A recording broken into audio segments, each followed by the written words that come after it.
Halo pendengar setia podcast Kentongan, apa kabar? Masih stay at home dan social distancing? Pandemi ini memang memunculkan beragam dampak baik sosial maupun ekonomi. Mulai dari pekerja harian yang kesulitan memperoleh pendapatan, pelajar yang mulai tertekan karena belajar di rumah dan tidak kemana-mana. Belum lagi ibu bekerja yang kerepotan karena harus menemani anak belajar sekaligus work from home. Pengusaha mengeluhkan turunnya omset dan lain sebagainya.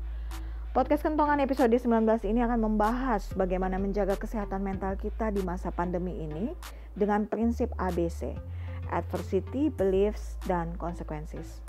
Bersama Dr. Esther Widi Andangsari, MSI Psikolog. Selamat menyimak. Ibu Esther Widi, terima kasih sudah bersedia menjadi narasumber kami.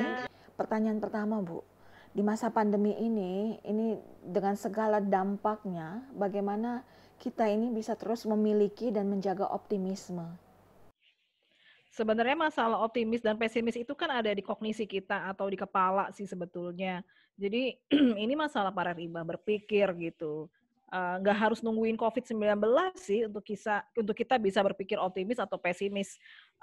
Kan banyak hal peristiwa di kehidupan kita kan juga bisa membuat kita punya paradigma atau perspektif berpikir tertentu begitu. Jadi yang pertama memang di kognisinya dulu.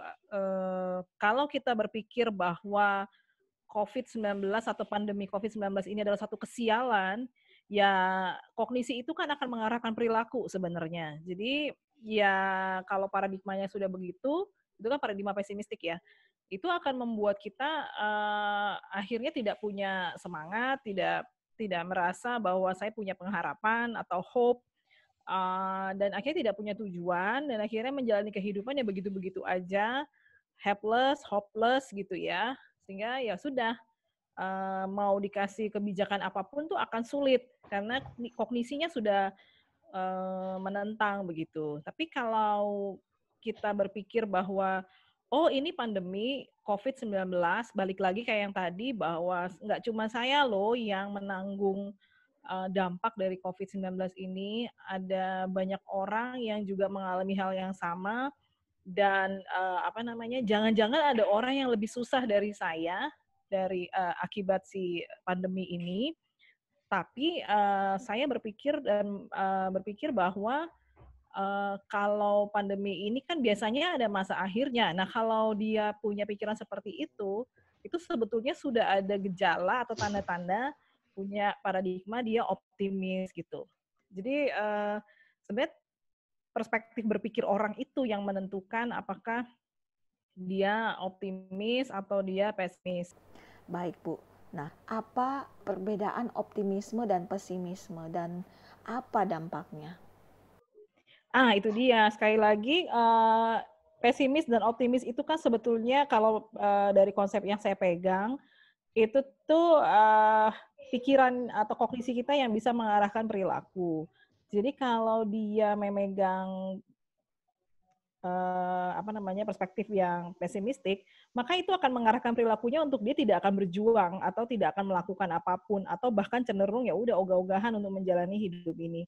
Memang dampaknya bisa kemana-mana dan kalau dia seorang kepala keluarga atau misalnya dia adalah seorang ibu rumah tangga, bisa jadi sikap dia seperti itu atau perilaku yang seperti itu juga mungkin bisa saja menular ke orang sekitarnya atau orang yang ada di rumah itu. Jadi bisa saja mereka menjadi keluarga yang pesimistik begitu. Jadi memang harus terus-menerus kita mendengung-dengungkan informasi-informasi yang positif, ada nuansa pengharapan kira-kira seperti itu. Makanya saya setuju dengan pemerintah yang terus-menerus mendengungkan tentang bantuan-bantuan yang bisa diperoleh oleh masyarakat yang mengalami dampak, kemudian kesigapan dari tim medis untuk menanggulangi korban ataupun PDP, ODP gitu ya, sehingga itu kan membangkitkan optimisme sebenarnya. Terus ada juga beredar yang saya tahu di WhatsApp itu tahapan atau fase-fase yang akan dilakukan oleh pemerintah pusat terkait dengan COVID-19 ini. Jadi evaluasi ekonomi. Jadi misalnya nanti fase pertama harus ngapain, kedua dan seterusnya. Itu kan sebenarnya membangkitkan optimisme. Jadi informasi-informasi yang positif tuh perlu disebarluaskan. Jadi jangan melulu yang negatif gitu ya, supaya orang juga terbangun kognisinya dengan berpikir bahwa ini masih ada, ini tuh masih akan berakhir gitu loh. Pandemi ini akan berakhir, kita akan jalani kehidupan, mungkin kehidupan yang baru dengan satu kesigapan mental tertentu yang berbeda. Ya, seperti itu sih dalam pikiran saya. Nah Bu, misalnya ya kita melihat ada orang di sekitar kita yang kita lihat sedang merasa down, bagaimana ya Bu ya untuk kita bisa membangkitkan optimismenya, apa yang bisa kita lakukan? Memang, untuk bisa membangkitkan optimisme orang, memang kita kalau tahu di sekitar kita ada orang yang pesimistik seperti itu, kita memang perlu terus-menerus memberikan muatan-muatan pikiran yang positif buat orang itu, supaya dia, terangsang untuk juga berpikir secara optimis. Kayak tadi misalnya sederhana kan yang itu, bahwa kamu tuh nggak sendirian, ada orang lain juga yang ngalamin hal yang sama. Atau berapa kalau nggak salah kemarin malam tuh saya juga baru bertemu dengan beberapa orang gitu ya, profesional muda yang saya bilang bahwa, jangan-jangan ada orang yang lebih susah dari kamu sebenarnya, karena pandemi ini, tapi, dia tetap menjalani kehidupannya gitu. Menarik pernyataan Ibu tadi bahwa optimisme bisa dirangsang ya. Nah, bisa jelaskan prinsip ABC, adversity, beliefs, dan consequences yang pernah Ibu sampaikan dalam tulisan Ibu? Iya, jadi itu, ini saya ambil dari konsep psikologi sosial pada umumnya dan juga, apa yang saya lihat juga dari bukunya Martin Seligman. Kan dalam optimisme itu kan, mereka orang-orang yang optimis itu, akan berpikir bahwa, contohnya ya prinsip-prinsipnya dia bahwa every day is a blessing gitu ya, setiap hari itu adalah berkat. Kemudian orang yang optimis juga akan berpikir bahwa I can do something ya, sementara orang yang pesimistik dia akan bilang I can do nothing gitu. Saya nggak bisa apa-apa, sementara orang optimis saya masih bisa loh do something walaupun mungkin kecil ya, yang barangkali impact-nya nggak besar gitu. Tapi kan ada sesuatu yang bisa dilakukan.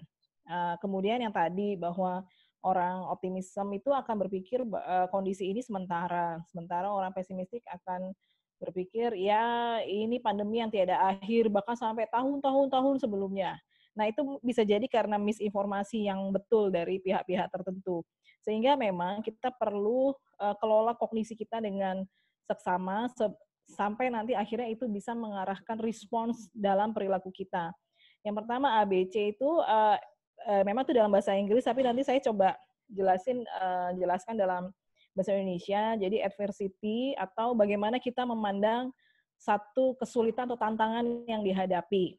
Nah, itu dari A-nya dulu. Jadi kita harus coba telaah apa sebenarnya yang kita pikirkan saat kesulitan atau tantangan itu muncul. Jadi coba gali pikiran kita sendiri. Ya, misalnya dengan kondisi pandemi ini, apa yang kita pikirkan tentang kondisi pandemi ini? Misalnya kalau saya menjadi orang yang berdampak secara ekonomi, bahwa mungkin saya mendapatkan pengurangan gaji karena perusahaan tempat saya bekerja tidak mendapatkan pemasukan yang memadai, sehingga dia mengumumkan bahwa ya ini saya tidak di PHK, tapi perlahan-lahan gaji akan berkurang atau ya pendapatannya tidak sama seperti dulu. Coba cek pikiran saya, apa yang saya pikirkan tentang kondisi itu. Apakah saya berpikir, wah kayaknya emang bentar lagi kiamat nih, misalnya begitu ya. Atau, waduh ini kayaknya bakalan berabe nih, atau bakalan susah nih. Nah, pikiran-pikiran yang muncul itu harus kita berikan sanggahan yang positif atau pikiran-pikiran yang positif. Misalnya, oh yang berkurang kan gajinya gitu. Berarti masih ada yang diberikan oleh perusahaan. Atau, oh oke, kan tadi dibilangnya karena kondisi ini gaji secara bertahap berkurang, misalnya begitu ya. Tapi berarti kan di dalam statement itu dikatakan karena dalam kondisi ini, berarti kan masih ada peluang ke depan itu akan kembali lagi kalau kondisinya sudah seperti sedia kala. Apalagi kita meyakini bahwa pandemi ini kan bukan sifatnya apa ya? nggak selesai kan nggak seperti itu. Kita juga sudah dengar ada informasi-informasi tentang percobaan-percobaan atau eksperimen tentang vaksin yang terus-menerus diupayakan. Itu kan memberikan harapan baru sebenarnya. Nah, itu dari A, jadi adversity, atau kita mencoba menelaah pikiran negatif apa yang muncul ketika satu kesulitan atau tantangan itu kita rasakan. Kemudian kita berikanlah sanggahan atau pikiran yang positif. Kita mencoba menelaah pikiran kita tentang kesulitan atau tantangan yang kita hadapi. Jadi, apakah pikiran negatif apa nih yang muncul gitu ya dari peristiwa yang kita sedang lalui. Nah, B-nya, nah setelah itu kita berikan tanggapan positif dalam pikiran kita. Memang untuk bisa memberikan tanggapan positif, orang tuh butuh untuk tenang begitu ya. Tenang, kemudian coba telusuri informasi-informasi positif yang bisa membuat kita juga punya pemikiran-pemikiran yang juga lebih baik begitu. Makanya di beberapa orang-orang tertentu yang mencoba konsultasi dengan saya selalu bilang kalau Anda sangat terpengaruh dengan berita-berita yang negatif, memang sebaiknya di-hold dulu berita negatifnya, jangan dilirik. Karena itu akan membuat dia sangat cemas dan sangat seakan-akan kayak tidak berdaya gitu. Padahal hanya karena dia salah memilah berita gitu. Nah, yang kedua, B, belief-nya itu bagaimana kita bisa mengembangkan keyakinan-keyakinan dari sanggahan positif, ataupun memang sebetulnya kita sudah punya keyakinan yang sudah terbangun dalam diri kita, tapi mungkin selama ini tertutup karena kesulitan atau tantangan yang sedang kita jalani. Nah, sumber-sumbernya kan tuh macam-macam ya kalau soal keyakinan yang positif ini. Bisa jadi dari ya values-values selama ini yang kita peroleh entah dari konsep spiritual yang kita pegang, atau mungkin nasihat-nasihat orang tua, atau mungkin juga dari buku-buku yang bisa membangun diri sendiri, atau banyak hal deh, omongan-omongan orang tertentu yang memang itu berpengaruh kepada kita, yang membuat kita sebetulnya itu menimbulkan belief kita selama ini. Nah, itu yang digunakan. Nah, seperti misalnya kelompok-kelompok masyarakat Indonesia kan sebetulnya punya kekhasan ulayat, semacam nasihat orang tua, atau kemudian pepatah-pepatah yang berkembang di kelompok-kelompok budaya gitu ya, atau konsep-konsep spiritual yang kadang itu diteruskan secara lisan gitu ya. Nah, itu sebetulnya bisa membentuk belief di dalam diri kita yang mungkin selama ini tertutup atau sayup-sayup muncul dalam pikiran kita. Nah, itu memang sebaiknya dimunculkan. Sekali lagi, butuh ketenangan untuk bisa memunculkan semua itu. Jadi kalau yang tadi contohnya misalnya mendapatkan pengurangan gaji, sudah ada bantuan positif, kemudian ditambah dengan belief keyakinan bahwa, oh Tuhan kan memelihara hidup semua makhluk hidup. Burung dipelihara, bunga dipelihara. Masa sih saya manusia nggak dipelihara misalnya? Walaupun ada pengurangan gaji, walaupun saya terpaksa dirumahkan dan tidak mendapatkan gaji sama sekali, tapi kan saya masih mempercayai bahwa Tuhan yang memiliki seluruh dunia ini pasti akan memelihara hidup saya dengan cara yang apapun gitu, dan cara yang bagaimanapun. Dan kadang cara Tuhan kan begitu ajaib sehingga kadang-kadang kita nggak sadar bahwa sebenarnya kita tuh sudah dipelihara sejak dulu gitu ya.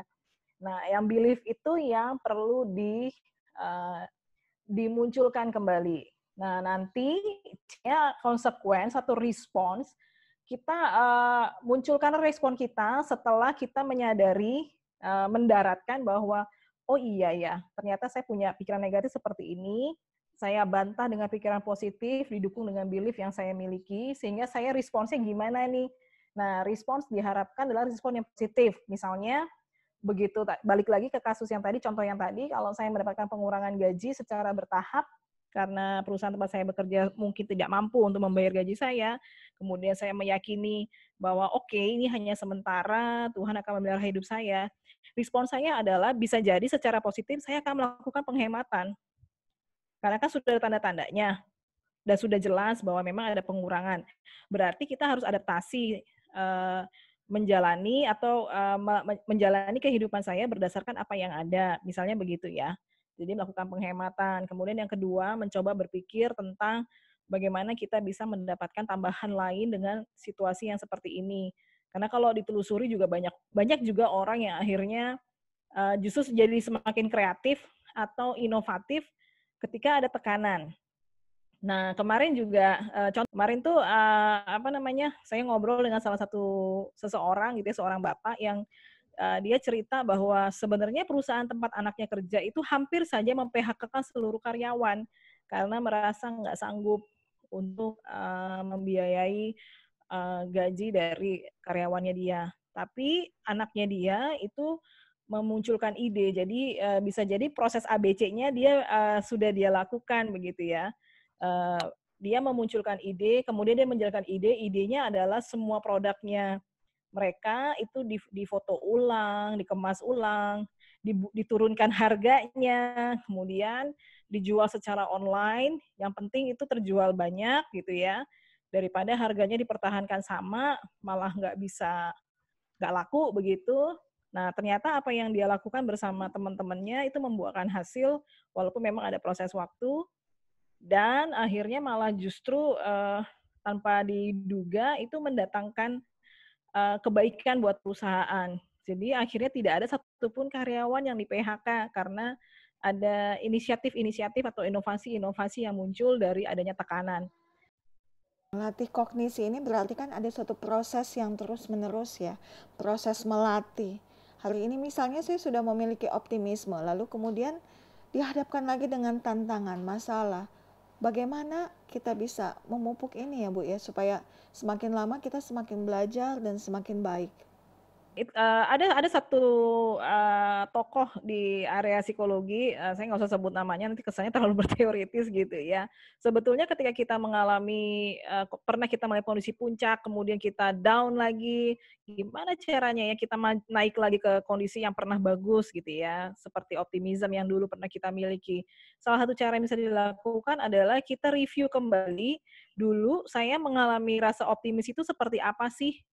Walaupun mungkin kondisinya berbeda, ya. Jadi menelaah kembali pengalaman di masa lalu gitu, ketika saya menghadapi kesulitan atau tantangan dan saya berhasil kala itu. Jadi kayak trace back. Nah, ketika sudah trace back, coba dicek dan ketemu apa sih yang membuat saya bisa bangkit lagi, itu diterapkan kembali gitu ya. Walaupun mungkin ketika mau menerapkan kembali harus dimodifikasi karena bisa jadi, tantangan atau kesulitannya berbeda dengan tantangan atau kesulitan yang berbeda. Sambil tetap memegang bahwa, belief itu penting banget sebenarnya, di dalam konsep, kita bisa, lebih optimis. Kalau nggak ada belief itu agak susah, karena dia juga nanti yang bisa membangkitkan kognisi kita dan akhirnya membentuk respons di dalam diri kita.